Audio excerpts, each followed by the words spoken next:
congratulations on the new deal, the new partnership. Tell me about the significance of that and how significant that's going to be moving forward throughout 2017. Well, I've known David for a long time. I was involved in some of his fights early on as well, including the one where he won the world title against Valuev, the giant, in Nuremberg, and we remained friends. And so when I saw David last fall in New York, actually doing the Frampton-Santa Cruz fight, the first fight, we started talking, and he was expressing to me his interest in getting involved on the promotion side in England, and so we started to kick around some ideas and so on, and pretty soon we realized that we're totally on the same page.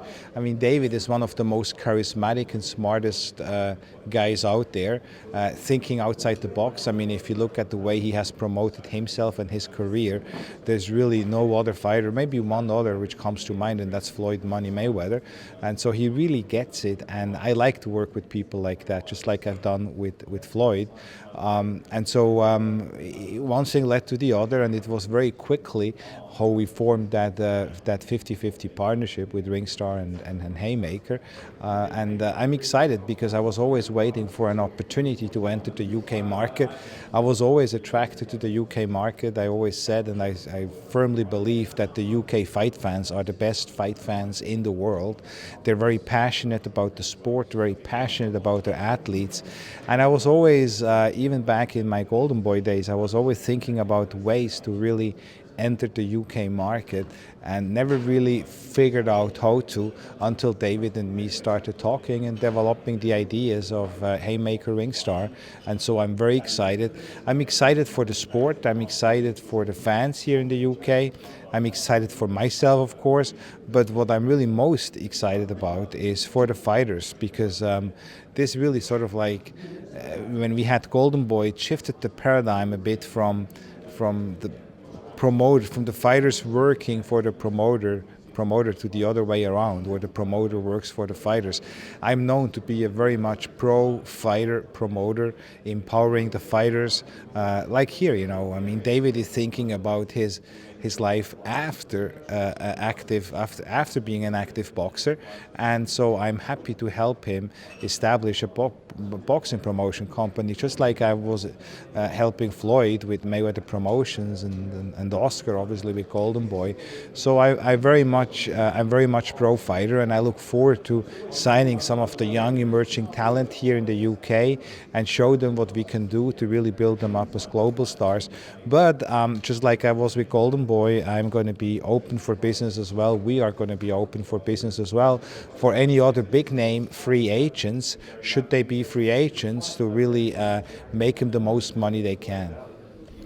You've touched on a few points I was going to make, and a few questions I was going to ask, but what do you think is behind the boxing revolution in the UK, 13 world champions, growing marketplace? Obviously you've been attracted to come over here. Why is it so healthy? What's contributing to that? Well, it's the fans. It starts with the fans and it ends with the fans. They really have propelled the sport of boxing and have encouraged young kids to go to the gym and work extra hard and then turn pro and fulfill their dream to become world champions. And I think when you sort of like look back on what was like the trigger point to that whole thing, to that real emergence. I mean, boxing in the UK was always big, historically. It was always big. But it's a star-driven sport as well. And when you see what happened in the 2012 Olympics here in London, I think that sort of like was a bit a trigger point, because yeah, exactly. You had obviously Anthony Joshua come out of that, and I think Anthony Joshua really elevated the sport even more so here in the UK than it was before. And it takes that one athlete sort of like to really move the needle, and we've seen that in other sports as well. We've seen it in golf with Tiger Woods. Ever since Tiger Woods sort of like has disappeared from where he once was, golf doesn't produce the same kind of ratings on TV or the same kind of enthusiasm.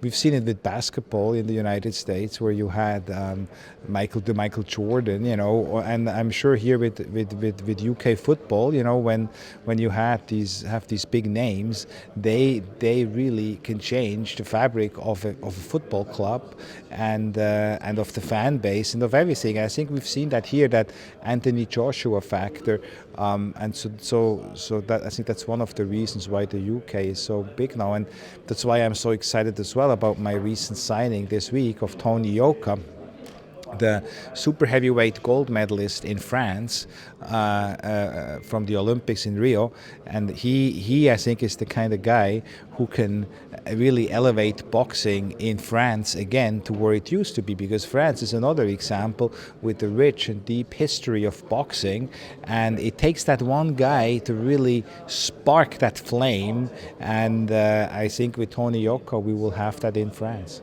Obviously, Ringstar, you just touched on the fact that you're signing fighters anyway, but how much is the partnership between Hayemaker and Ringstar incumbent upon David being still active as a fighter in order to kind of cement your position in the marketplace?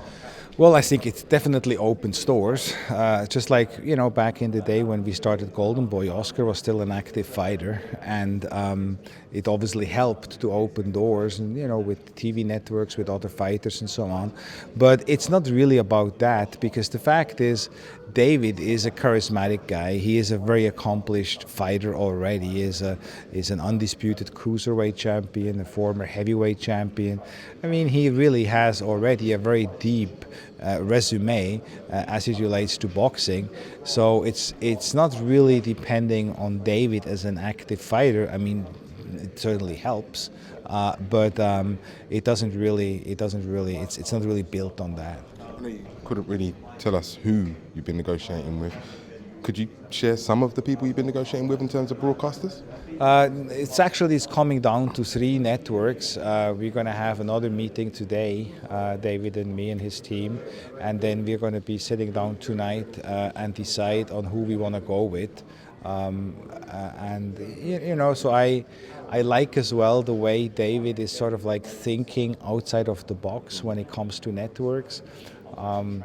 Because, like, for example, his last couple of fights, which were on a channel Dave, some people made fun of it because it's a comic channel, right? But when you look at it and you really take a step back and you see 3.2 million people watching, and those 3.2 million people were not all boxing fans. This is really about widening the horizon and widening the audience. And the boxing fans, by the way, they will find David Haye a David Haye fight on whatever channel he fights. But it's about getting those other people, the general market, interested into boxing.